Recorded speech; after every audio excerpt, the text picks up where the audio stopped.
Ito yung binili ko ano, materials sa paggawa ng spiral na hagdanan.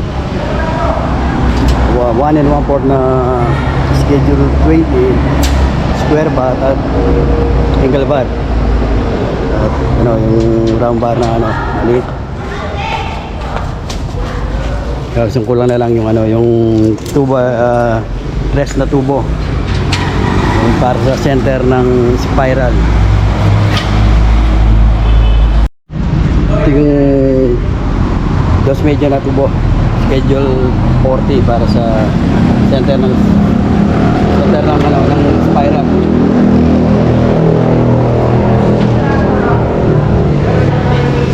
Yan, dito kami bumili kay John Kuka. Nandito ako sa pinagbebendera ng mga spiral. Ito yung pinaka bending machine niya. Parang ganyan. Hindi naman umano yung pagbender ng spiral. Dapat nakabend talaga. Nakabend yung para pulido.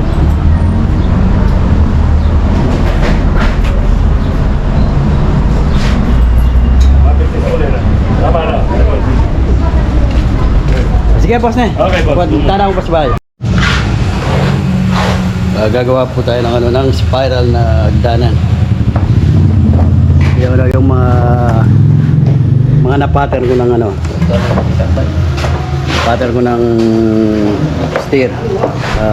Gagawa ko muna ng pattern na ayon sa sukat ng spiral. Ginamit ko pala yung mga angular at flat bar. Dito pala ako ginawa yung mga spiral dito sa simbahan.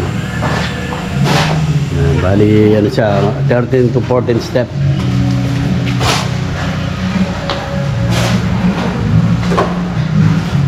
Bali sa simbahan ng Santo Niño sa Macabebe, pinagawa yung spiral. Tapos ang gagawin kong ano, spiral na ano lang, bakal lang siya, spiral na hagdanan para dito sa hagdanan ng simbahan. Ito yung pinaka step niya. Bali yung riser niya ay nasa 23 cm o 230. At paikot siya, paikot na siguro abot ng 15 step ito dahil matas yung pinaka slab. So, yung isang tubo ano, D3. Tapos mga angular at flat bar yung pinaka step niya.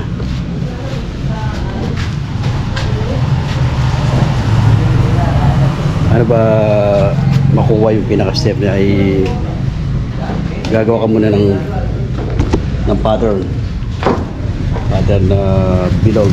Tapos kukunin mo yung pinaka sukat niya, sukat ng mga hagdanaw na step para malaman mo kung ilan at saan, ilang taas yung makukuhang step ng ano, riser ng hagdanaw.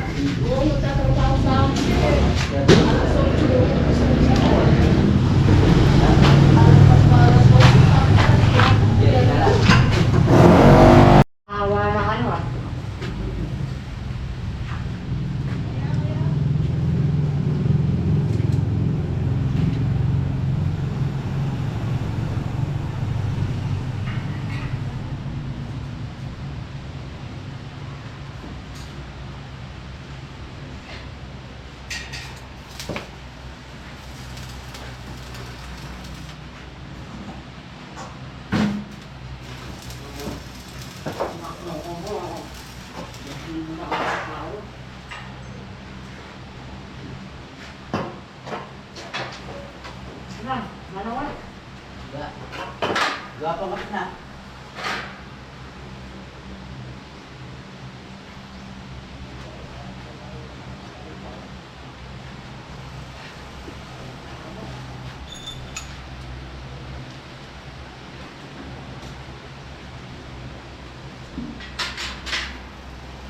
Amat dahil na?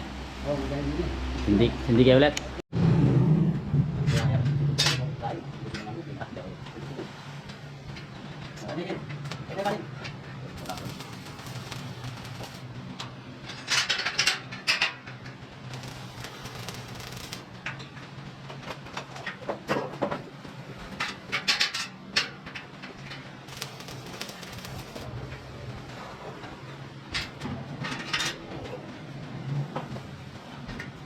Ha?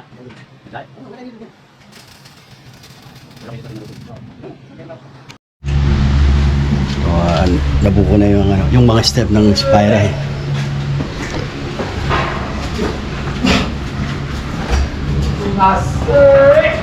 Bali, marami pang brace pa. Kaya hindi pa kompleto yung yung pagkagawa.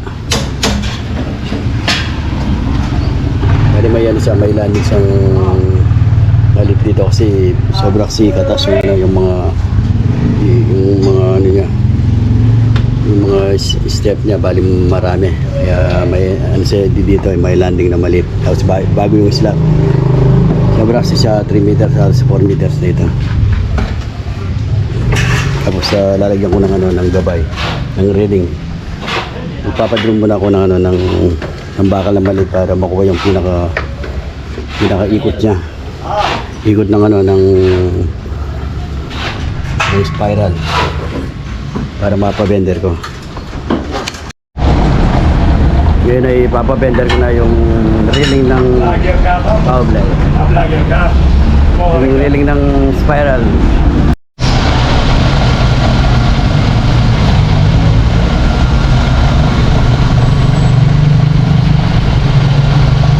Yan, makina yung pinagbeben nila, hindi mano-mano.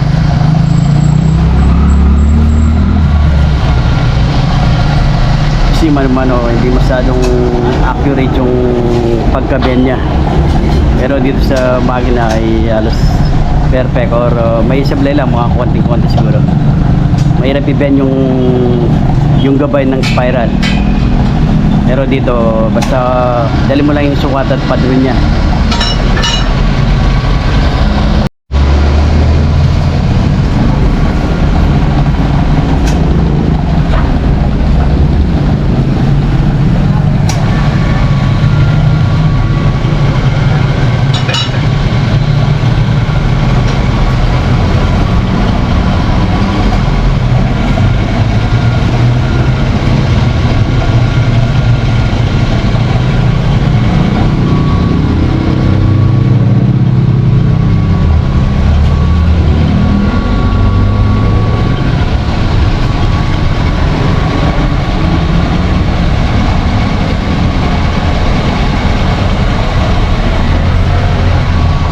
Kahit sa mga stainless na naka-radius ay gumagawa din dito.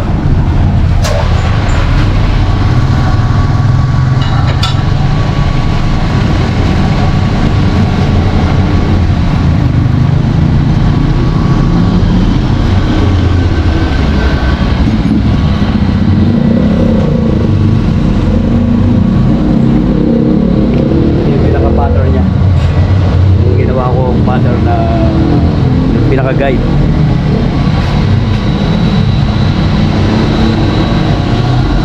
Bali yung pattern na ginawa ko ay susundin niya para makuha yung accurate na sukat. Kahit na magmintis ng konti ay pwede naman daw.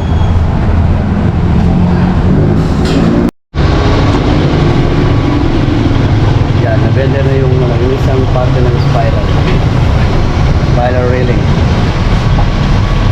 Tapos isa pa, bali 3 meters pa lang ito. 6 meters ang dapat kailangan na railing na spiral.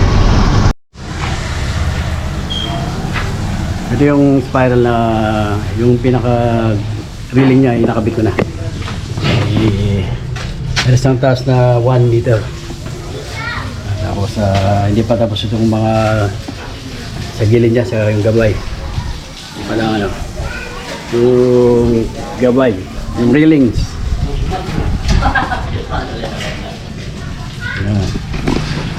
Ano dito meron siyang railing pa rin. Tapos dito. Square bar lang yung gagamitin namin para medyo tipid. Tapos susinturahan ng epoxy primer. Bali, mabusisi yung spiral. Yung pagbender niya ay medyo maselan at dapat perfect.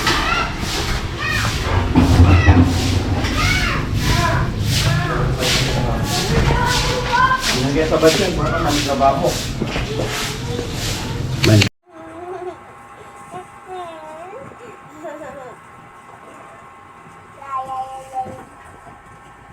Yan, tapos na yung spiral stair. Bali pintura lang ito. Bali mapipintura ng ng epoxy primer. Bahala na yung kulay ng pintura kung ano yung gusto nila.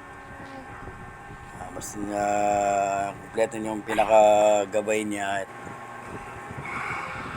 at ano yung mga step niya.